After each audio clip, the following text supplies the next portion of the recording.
Hello students and a very good afternoon to you all. This is Shifa ma'am, your English educator on Guidely. And guys, today I have brought this video to let you people know that how you are going to recognize adjectives in just 1 minute. And this is very important as per your examination concern. जैसे कि आपके exam में error spotting आता है तो adjective पे based अगर आता है तो आप एडजेक्टिव किस तरह से पहचान सकते हो. आप लोगों को जैसे प्रॉब्लम होती है पार्ट्स ऑफ स्पीच को रिकॉग्नाइज करने में, पिछली वीडियो में मैंने आप लोगों को बताया था कि नाउन किस तरह से आप 1 मिनट में रिकॉग्नाइज कर सकते हो. आज हम लोग एडजेक्टिव पे डिस्कशन करेंगे कि आप किस तरह से एडजेक्टिव को रिकॉग्नाइज कर सकते हैं 1 मिनट में. क्लियर? तो गाइस सबसे पहली बात तो ये कि देखो एडजेक्टिव एक क्वालिफायर होता है, जैसे कि आप लोगों को पता है नाउन का क्वालिफायर होता है a beautiful girl, a handsome boy. तो हैंडसम इज अ क्वालिटी, तो बॉय के लिए क्वालिफायर है तो हैंडसम आपका एडजेक्टिव हो गया. अ ब्यूटीफुल गर्ल में गर्ल नाउन है, ब्यूटीफुल आपका एडजेक्टिव हो गया. क्लियर है? ये चीज आप लोगों को पता है. अब इसके बाद अदर देन दिस आपका क्वालिफायर होगा तो वो तो आप समझ जाओगे कि नाउन का क्वालिफायर है तो ये एडजेक्टिव है. इसके अलावा और हम किस तरह से पहचान सकते हैं?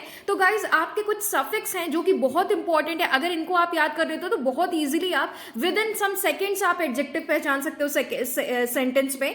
सबसे पहले देखो एडजेक्टिव जो मैंने यहाँ पे मेंशन किया हुआ है दैट इज एबल या फिर इबल, IBLE इबल या फिर एबल होता है.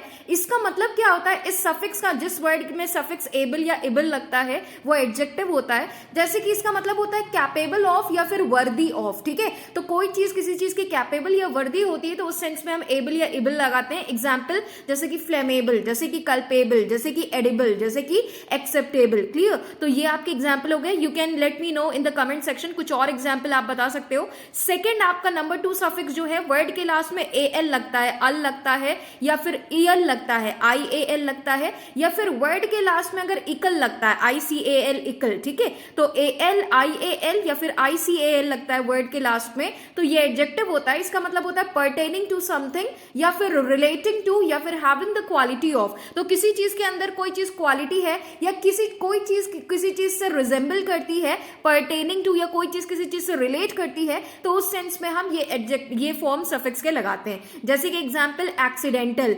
Educational, brutal, personal, mental, universal. तो गाइज कमेंट सेक्शन में और भी एग्जांपल आप इसके हमें बता सकते हैं.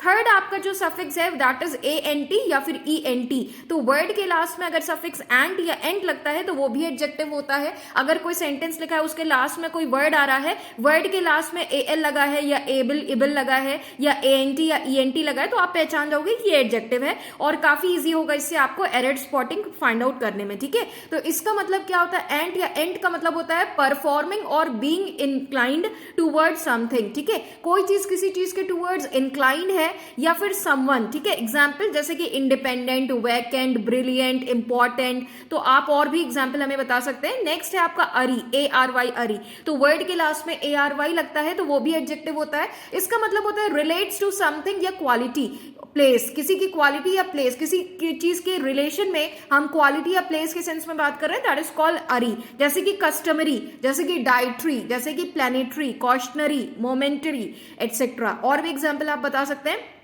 अगला एडजेक्टिव है फुल. जिस टर्म के लास्ट में फुल लगता है इसका मतलब होता है मीनिंग फुल ऑफ या टेंडिंग टू या लायबल टू. एग्जाम्पल इसका है जैसे कि awful, skilful, successful, dreadful, bountiful, careful. Clear? तो ये आपके टर्म्स हो गए.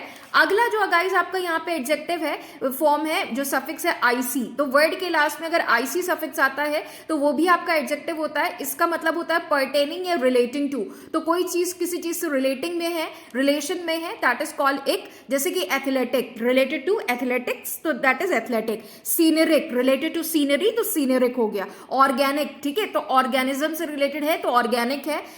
ठीक है, इसी तरह से आपका ये हो गया आपका यहाँ पे कह रहा है एसिडिक. ठीक है, तो a fantastic, fantastic related to fantasy तो that is fantastic. Acidic related to acid, acidic. Basic related to basic, base. ठीक है, एटसेट्रा. और भी एग्जाम्पल आप हमें कमेंट सेक्शन में बता सकते हैं. अगला है सफिक्स आपका IVE.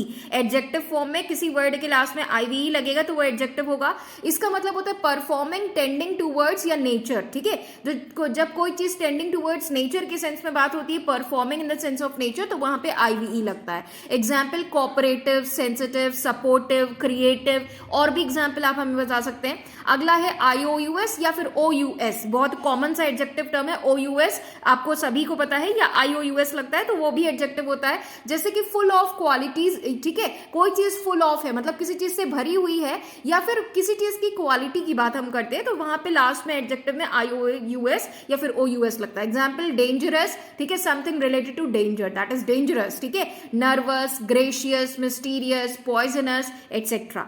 अगला है आपका नेक्स्ट है लेस, LESS, लेस, वर्ड के लास्ट में लेस लगता है, इसका मतलब होता है विदाउट या फिर लैकिंग, कोई चीज किसी चीज से लैक कर रही है तो उसके लास्ट में लेस लगता है, ठीक है। एग्जाम्पल जैसे कि पावरलेस, तो समथिंग इज लैकिंग पावर तो पावरलेस हो गया। केयरलेस मतलब लैकिंग केयर तो careless. Friendliness, friendless, lacking in friend, आपके कोई फ्रेंड नहीं है तो फ्रेंडलेस हो सकता है। Powerless, homeless, something is somebody is lacking home तो होमलेस। फियरलेस, ठीक है। लास्ट एडजेक्टिव जो सफिक्स है आपका दैट इज वाई, तो किसी वर्ड के लास्ट में वाई आता है तो वो आपका क्या होता है, एडजेक्टिव होता है, इसका मतलब होता है कैरेक्टराइज्ड बाय या फिर टेंडिंग टू। एग्जाम्पल है rainy, funny, messy, sleepy, fruity, brainy, और भी एडजेक्टिव बता सकते हैं। तो guys let me know in the comment section कुछ और एडजेक्टिव फॉर्म जितने मैंने अभी आपको बताया। आई होप आप लोगों को पसंद आया तो लाइक एंड शेयर करिए गाइज। एंड मेरे साथ अब आप देख रहे हो आपके सारे एग्जाम्स लाइंड अप हो चुके हैं गाइज, तो बिल्कुल मेरे साथ दोनों सेशंस में जुड़िए, morning 12:30 PM and evening 4:30 PM session में गाइज, और ठीक है, और वीडियो पसंद आया तो लाइक एंड शेयर करिए। एंड मेरे टेलीग्राम ग्रुप पे जुड़िए, that is @English by Shifa ma'am, जहां पे मैं डेली आप लोगों को 9 AM और इवनिंग 9 PM पे क्विज करा रही हूँ एग्जाम पॉइंट ऑफ व्यू से, ठीक है। Thank you everyone.